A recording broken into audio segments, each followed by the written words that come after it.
Is this the most realistic evidence for Sasquatch ever found? Welcome back to the channel, fellow seekers of the unknown. I'm Hudson Grey, and today we're diving into some of the most realistic evidence ever found for the elusive Sasquatch. From footprints that challenge our understanding of primate physiology, to DNA from an unknown creature that leaves us with more questions than answers, and eerie audio recordings that have left seasoned experts scratching their heads. Let's dig deep into three of the most compelling pieces of evidence that suggest Sasquatch is not just a myth, but a real creature evading human detection. Footprint evidence. Jeffrey Meldrum's collection. Let's start with footprints. Over 300 casts of alleged Sasquatch footprints reside in the lab of Dr. Jeffrey Meldrum at Idaho State University. These aren't just random impressions. Meldrum is a professor of anatomy and anthropology, specializing in primate locomotion. The key here is consistency.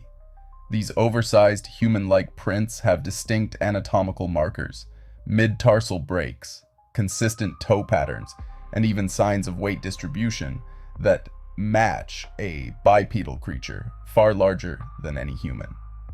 According to Meldrum, the chance of this evidence being hoaxed is minuscule, considering the level of detail and variation in these prints, many of which were collected decades apart. If it's a hoax, it's the most sophisticated one ever pulled off. Footprints like these suggest that something massive, something not yet categorized by science, is walking the forests of North America. DNA evidence, the Ketchum study. DNA is where the story takes an even more fascinating turn. Dr. Melba Ketchum's controversial study claimed to have sequenced DNA from samples attributed to Sasquatch. The results?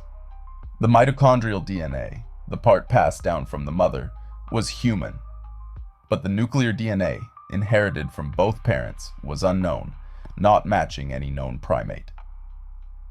Ketchum concluded that Sasquatch might be a hybrid species, sharing some ancestry with humans, but remaining largely unclassified by modern science. Of course, the scientific community largely dismissed the study, but what if we're on the brink of something revolutionary? What if these samples are glimpses into a hidden primate, one that has existed alongside us for millennia? Imagine the implications. A species unknown to science right under our noses in the deep forests of the Pacific Northwest, perhaps even further. Audio recordings, the Sierra Sounds.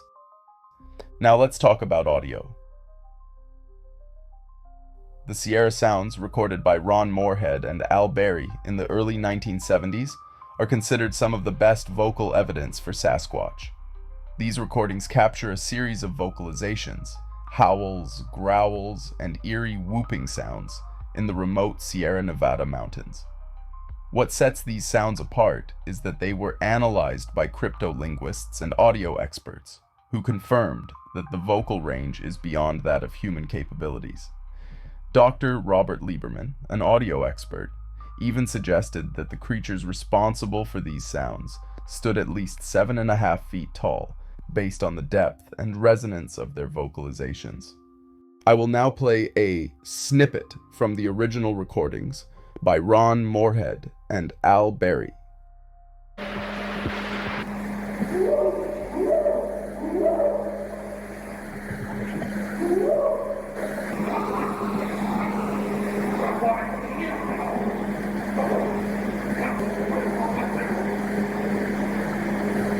Which one dropped this?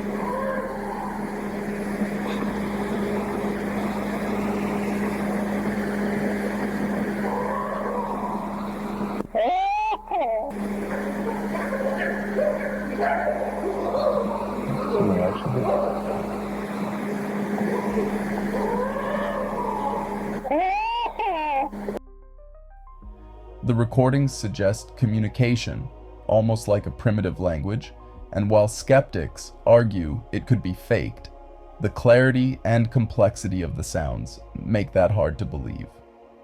If this is truly the voice of Sasquatch, then we're dealing with a creature capable of far more than we ever imagined.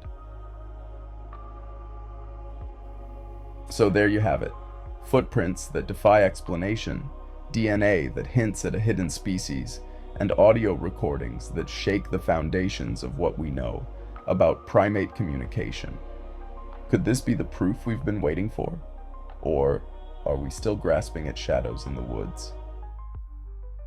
If you enjoyed the deep dive and want more, don't forget to like, subscribe, and hit that bell so you never miss out on our journey into the unknown. Keep your eyes open and your mind ready. My name is Hudson Grey.